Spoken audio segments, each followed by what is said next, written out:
साथियों, मेरिट की कमी और रिजर्वेशन के बारे में फैलाई गई भ्रांत धारणा का ही परिणाम है कि दलित और आदिवासी छात्रों का सवर्णों की हिराकत का शिकार होना पड़ता है। उनके सहपाठी ही नहीं, संस्था के अध्यापक और प्रबंधक भी उनके प्रति भेदभाव बरतते हैं। उनकी छोटी से छोटी गलती को भी बढ़ा चढ़ा कर दिखाया जाता है और उनके हर आचरण पर नजर रखी जाती है। परिणाम यह होता है कि वे कैंपस में स्वयं को अकेला, उपेक्षित और अपमानित महसूस करते रहते हैं।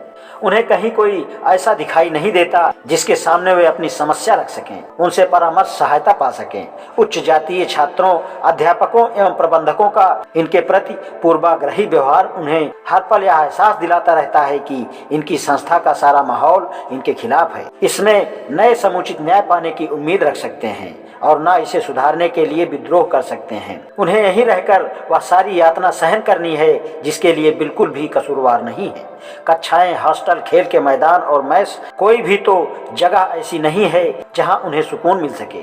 यह कहना सरासर गलत है कि संस्था की पढ़ाई के तनाव को ये बर्दाश्त नहीं कर पाते, क्योंकि इनमें पहले से ही योग्यता की कमी होती है और आरक्षण के बल पर ये इन उच्च संस्थाओं में दाखिला पा लेते हैं, या इनकी अंग्रेजी की कमजोरी इन्हें अपने सहपाठियों के साथ चलने नहीं देती। सच यह है कि जातीय भेदभाव से भरा माहौल न केवल उन्हें अपनी योग्यता दिखाने के हर कदम को जबरदस्ती रोक भी है। आखिर कोई भी रास्ता न देख हताश होकर जब ये आत्महत्या कर लेते हैं, तब इन्हें ही इसके लिए जिम्मेदार ठहराकर इनके संबंधियों और समाज के लोगों को शांत कर दिया जाता है। यह भला कैसा न्याय है जिसमें जो अपराध होता है उसे ही जज भी बना दिया जाता है। जब ये इन व्यावसायिक शिक्षा देने वाली उच्च संस्थाओं में प्रवेश लेते हैं तो निश्चय ही एक सुनहरे भविष्य का सपना अपने साथ लेकर आते हैं। इन्हें यह विश्वास होता है कि इनमें अपनी पढ़ाई पूरी कर ये वह पा सकते हैं जिससे इनकी पिछली पीढ़ी, इनका वर्तमान और आने वाली संतानों के हालत सुधर जाएंगे। जाहिर है ये सपने इन्हें अद्वितीय आत्मविश्वास, अविचल साहस और अनंत उत्साह देने वाले होते हैं, लेकिन कैंपस का विषाक्त माहौल पहले दिन से ही इनके विश्वास को तोड़ने में लग जाता है। क्योंकि यदि ये लोग भी उच्च जाति के छात्रों की तरह पढ़ लिख कर काबिल बन जाते हैं तो फिर उन लोगों को कौन पूछेगा? समाज में उनकी क्या हैसियत रह जाएगी? वे किनसे अपने आप को सुपीरियर मानकर गौरवान्वित होते रहेंगे? इन्हें बार बार इनकी जाति की याद दिलाई जाती है, पारिवारिक पृष्ठभूमि की असलियत बताई जाती है और इनके सामने आरक्षण की सरकारी नीति को कोसा जाता है।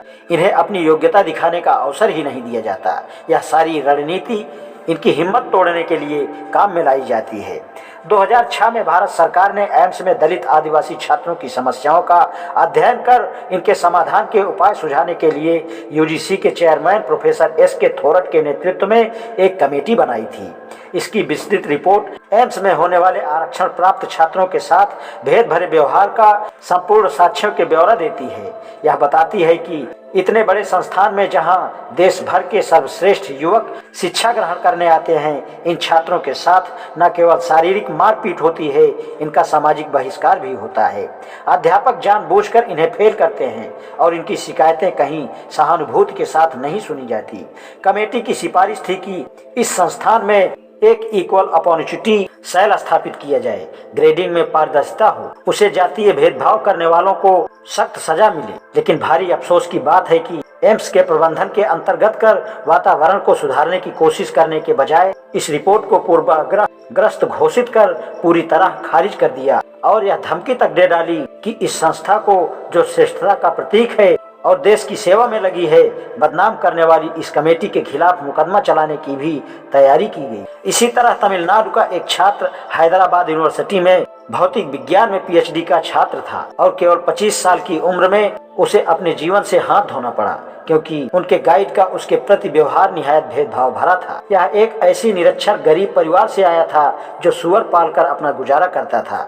ऐसे परिवार से इसका इतनी बड़ी संस्था में पढ़ने के लिए पहुंचना साबित करता है कि वह एक लगनशील और प्रतिभावान छात्र था। अपनी शिक्षा पूरी कर वह देश के लिए कुछ महत्वपूर्ण करना चाहता था। उसकी निजी डायरी बताती है कि पूर्व राष्ट्रपति एपीजे अब्दुल कलाम उसके आदर्श थे और उसकी हार्दिक इच्छा थी कि वह देश के लिए नोबेल पुरस्कार जीत कर लाए। लेकिन उसकी इच्छा उसी के साथ चली गई, क्योंकि उसे पूरी करने के रास्ते में उसकी जाति उसके लिए सबसे बड़ी बाधा थी। दरअसल यदि कोई कीमती वस्तु, धन या अधिकार हमें अनायास अथवा विरासत में मिल जाता है तो हम बहुत प्रसन्न होते हैं, लेकिन जब कोई असली या दूसरा व्यक्ति भी इसका दावेदार बनकर सामने आ जाता है तो हम उसे न देने के लिए इस तरह लड़ते हैं मानो उसे हमने ही संघर्ष कर अर्जित किया हो। यही बात मेरिट और आरक्षण पर लागू होती है।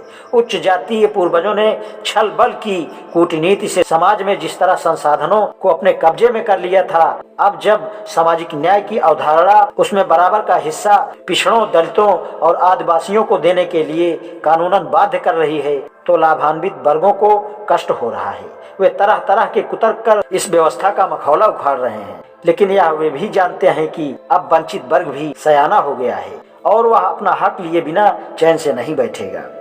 दलित युवाओं को मेरा यह पैगाम है कि एक तो वे शिक्षा और बुद्धि में से किसी से कम ना रहें, दूसरे ऐशो आराम में ना पड़कर समाज का नेतृत्व करें, तीसरे समाज के प्रति अपनी जिम्मेदारी संभालें तथा समाज को जागृत और संगठित कर उसकी सेवा करें। आज इतना ही, शेष कल। धन्यवाद।